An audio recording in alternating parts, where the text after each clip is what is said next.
Good morning मित्रों। चलिए पुनः शुरू करते हैं हिंदी व्याकरण एवं शिक्षण शास्त्र की छत्तीसगढ़ शिक्षक भर्ती 2025, जिसमें शिक्षक सहायक शिक्षक दोनों के लिए उपयोगी है। आज की हमारी जो क्लास चलेगी क्लास 7 चलेगी और इसके पहले हमने 6 क्लास ऑलरेडी अपलोड कर दिया है। आप प्ले लिस्ट में जाकर देख सकते हैं, हमारी YouTube channel series of education में ही आपको मिलेगी। तो साथियों देखिए, मैंने कहा था कि तत्सम तद्भव देशज विदेशज की जो प्रैक्टिस सीरीज है हम इस क्लास में लाएंगे, लेकिन मैं एक नया कहना चाहिए साथियों, पहले पूरा क्लासेस हम कंप्लीट करवा देंगे, उसके बाद में जितने भी प्रैक्टिस सीरीज हैं उस पर हम बात करेंगे। प्रैक्टिस सीरीज का मतलब है प्रैक्टिस तत्सम तद्भव में कौन कौन से क्वेश्चन आते हैं उन शब्दों को लेकर चलेंगे, अर्थात उन्हीं प्रश्नों को उन्हीं शब्दों को लेकर आपको बताएंगे जो प्रश्न आपके एग्जाम में पूछे गए हैं, और इसके लिए थोड़ा सा मेहनत करना पड़ेगा हमको, ठीक है। इसलिए मैंने सोचा कि पहले पूरी क्लासेस को कंप्लीट करवा देते हैं, उसके बाद में जो भी हमको कहना चाहिए वर्ड लेना है जो कि इम्पोर्टेंट है उस पर बात करेंगे। तो चलिए हम आज की सेशन में बात करें संज्ञा और सर्वनाम की। जो साथी नए हैं भाई चैनल से जुड़ जाएंगे। तो चलिए शुरू करते हैं। चलिए मैं जो संज्ञा आज की इस वीडियो में बताने वाला हूँ बहुत ही हट के यूनिक तरीके से बताने वाला हूँ। यूनिक तरीके से इसलिए क्योंकि अभी तक आपने संज्ञा के जितने प्रकार पढ़े हैं ना, आज वो आपके माइंड से बदल जाएगा, क्योंकि हम जो संज्ञा के प्रकार पढ़ते हैं वो कैसे प्रकार पढ़ते हैं ये चीज़ें आज क्लियर होगी, बेहतरीन तरीके से मैं आज बताऊंगा। तो देखिए संज्ञा क्या होता है। संज्ञा, अब संज्ञा की बात हो रही है तो पद के भेद ही संज्ञा है, अर्थात संज्ञा का शाब्दिक अर्थ होता है नाम। बचपन से हम पढ़ते आ रहे हैं, किसी व्यक्ति वस्तु स्थान जाति भाव के नाम को क्या कहा जाता है? संज्ञा कहा जाता है, ठीक है।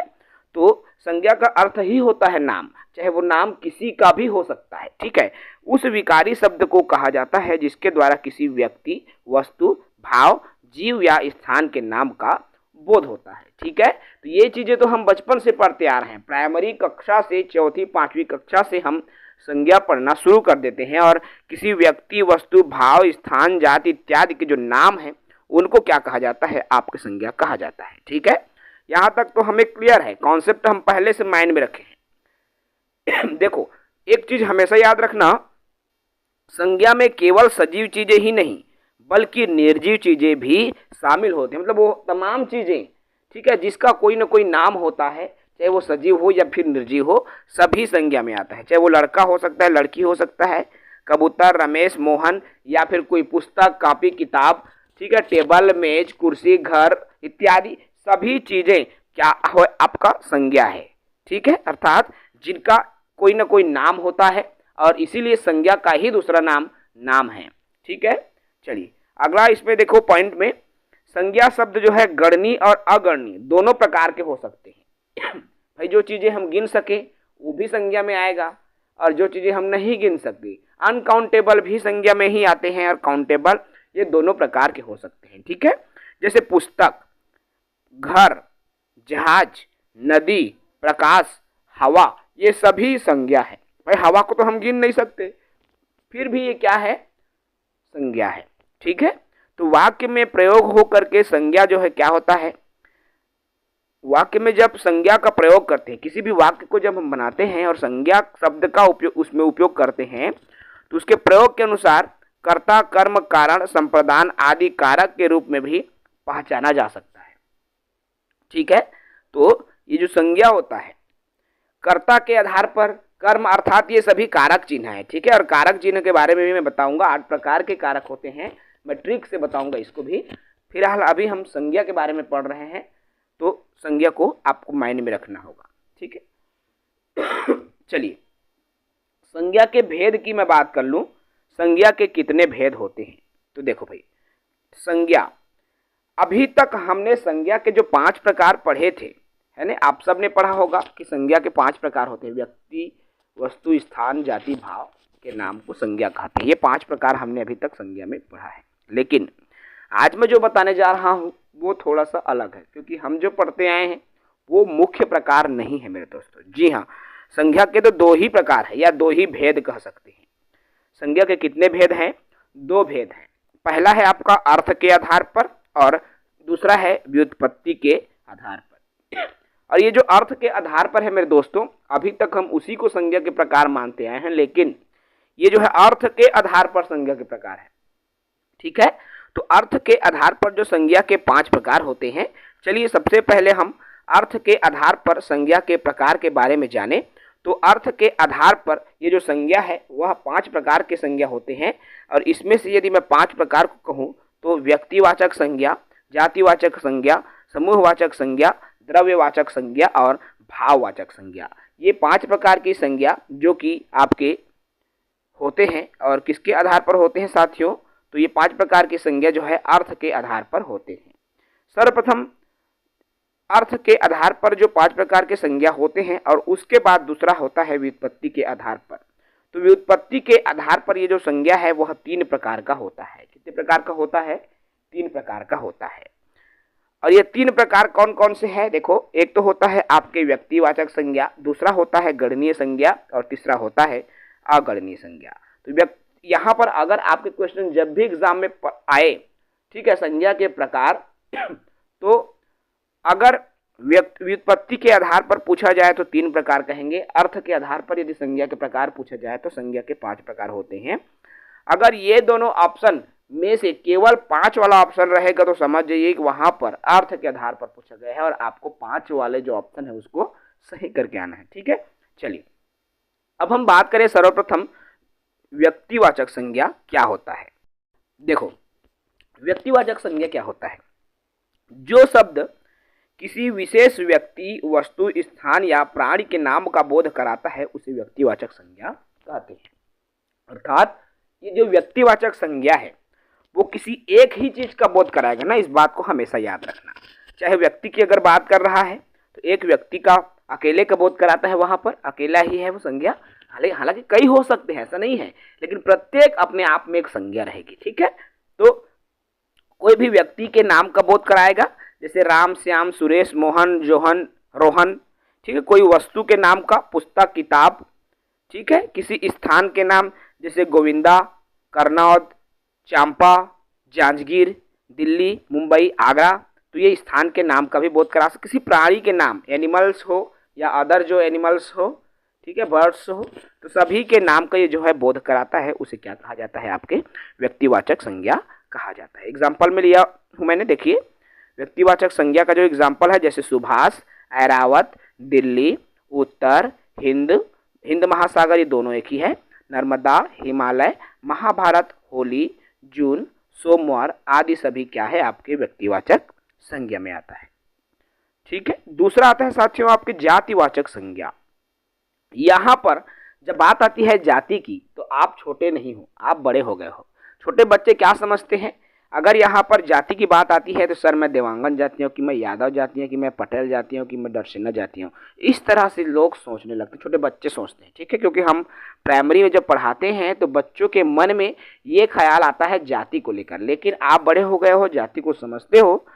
जाति का अर्थ देखो, जो शब्द किसी प्राणी, वस्तु या समुदाय की पूरी जाति का बोध कराता है उसको जातिवाचक संज्ञा कहा जाता है। अर्थात जैसे मैंने कहा मनुष्य, अब ये मनुष्य में लड़का भी आएगा, लड़की भी आएगा, ट्रांसजेंडर भी आएगा, है ना। तो पूरे मनुष्य जाति का यहाँ पर बोध हो रहा है, और इसलिए ये मनुष्य जो है एक जाति में आ जाएगा।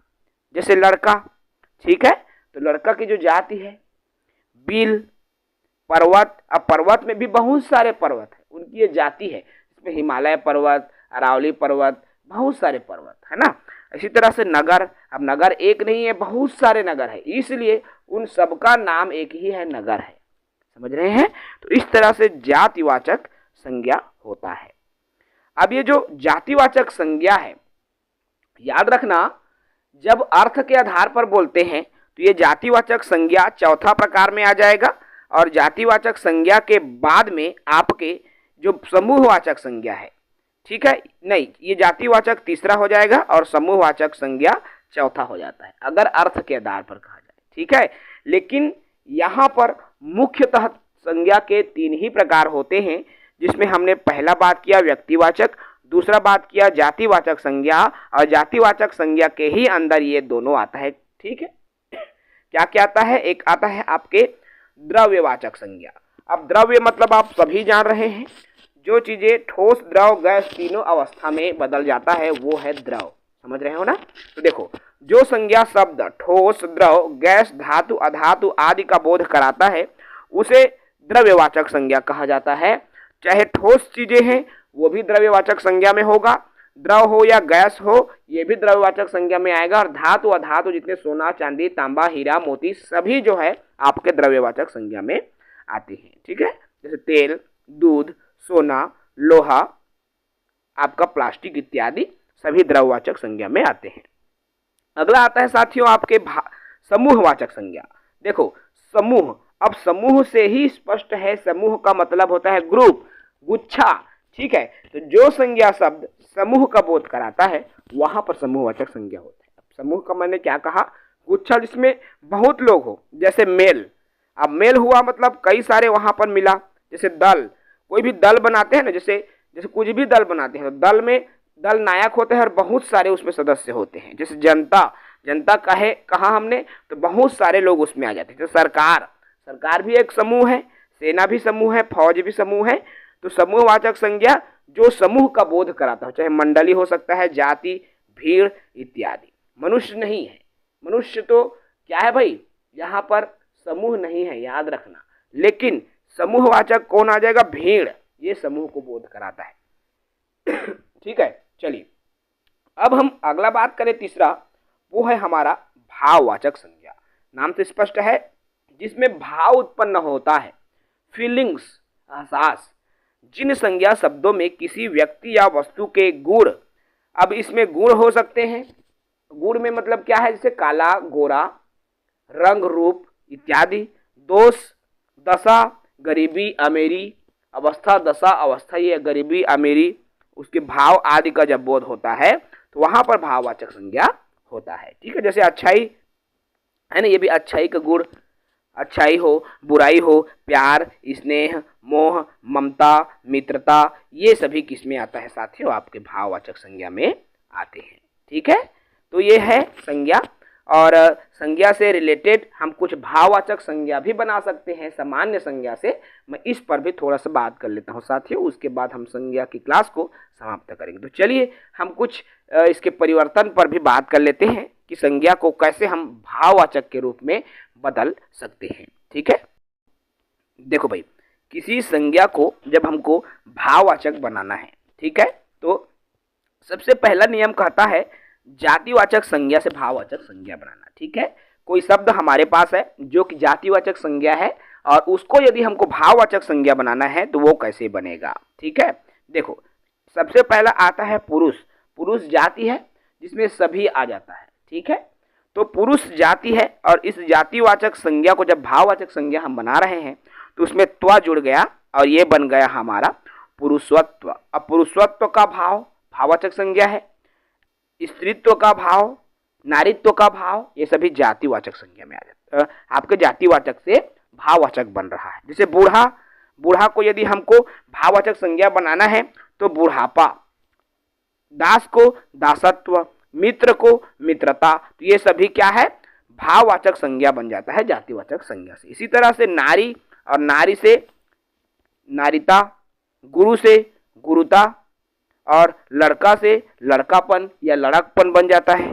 ठीक है, पंडित से पंडिताई, पंडित बहुत पंडिताई करा थे, इसे बड़ पंडिताई करा थे, इसे ऐसे नहीं बोलते हैं हम लोग। तो ये भी क्या है? जातिवाचक संज्ञा से भाववाचक संज्ञा बनाते हैं। ठीक है, अब जो है इसमें सर्वनाम से भी हम भाववाचक संज्ञा बना सकते हैं। हालांकि सर्वनाम अभी पढ़े नहीं है, संज्ञा के बाद हमारे नेक्स्ट क्लास जो है सर्वनाम पर ही रहेगी। चलिए, सर्वनाम से हम भाववाचक संज्ञा कैसे बनाते हैं? जैसे अपना, ये सर्वनाम है, और अपनत्व या अपनापन, ये भी क्या है? भाववाचक संज्ञा है। जैसे मम, ममत्व या ममता, और इसी तरह से निज या निजत्व, ये सर्वनाम से भाववाचक संज्ञा बनाते हैं। विशेषण से भी हम भाववाचक संज्ञा बना सकते हैं। जैसे सुंदर, सुंदर भाई किसी की विशेषता बताया जा रहा है कि वह सुंदर है, तो ये विशेषण है ना। अब विशेषण से हम भाववाचक संज्ञा कैसे बनाएंगे? सुंदरता या सौंदर्य। ठीक है, धीर से धीरता, गर्म से गर्मी, कठोर से कठोरता, चतुर से चतुराई, ये जो है आपके वीर से वीरता, ललित से ललित्य, सर्द से सर्दी, मीठा से मिठास। इस तरह से हम विशेषण से भी भाववाचक संज्ञा निर्मित कर सकते हैं। क्रिया से भी हम भाववाचक संज्ञा बना सकते हैं दोस्तों। क्रिया जैसे घबराने की क्रिया, चढ़ना, मारना, ये सब क्रिया है। अब घबराना से घबराहट, चढ़ना से चढ़ाई, मारना से मार, सजाना से सजावट, बहना से बहाव, दौड़ना से दौड़, ये भी भाववाचक संज्ञा से हम देखिए, इसमें क्रिया से भी हम क्या कर सकते हैं, भाववाचक संज्ञा बना सकते हैं। इसी तरह से अव्यय शब्द से भी हम भाववाचक संज्ञा बना सकते हैं। जैसे दूर से दूरी, समीप से सामीप्य, और शाबाश से शाबाशी, परस्पर से परस्पर्शी, निकट से नैकट्य, वाह वाह से वाहवाही। इस तरह से हम अव्यय से भी भाववाचक संज्ञा बना सकते हैं। ठीक है, बात करते हैं संज्ञा से संबंधित विकार की। तो संज्ञा में भी कई सारे विकार उत्पन्न होता है और इसमें आपके लिंग संबंधित विकार भी जो है संज्ञा में उत्पन्न हो जाता है, और वचन संबंधी और कारक संबंधी विकार भी जो है संज्ञा में उत्पन्न होता है। ठीक है, इस पर हालांकि बात नहीं करेंगे, जो चीज़ें जरूरी थी हमने उस पर बात कर लिया। आई होप संज्ञा आपको क्लियर हो गया होगा। अगर आपके प्रश्न पूछा जाए संज्ञा को लेकर, संज्ञा के कितने प्रकार होते हैं, अगर आपके ऑप्शन 5 दिया है और 3 नहीं दिया है तो याद रखना 5 को ही राइट करना है।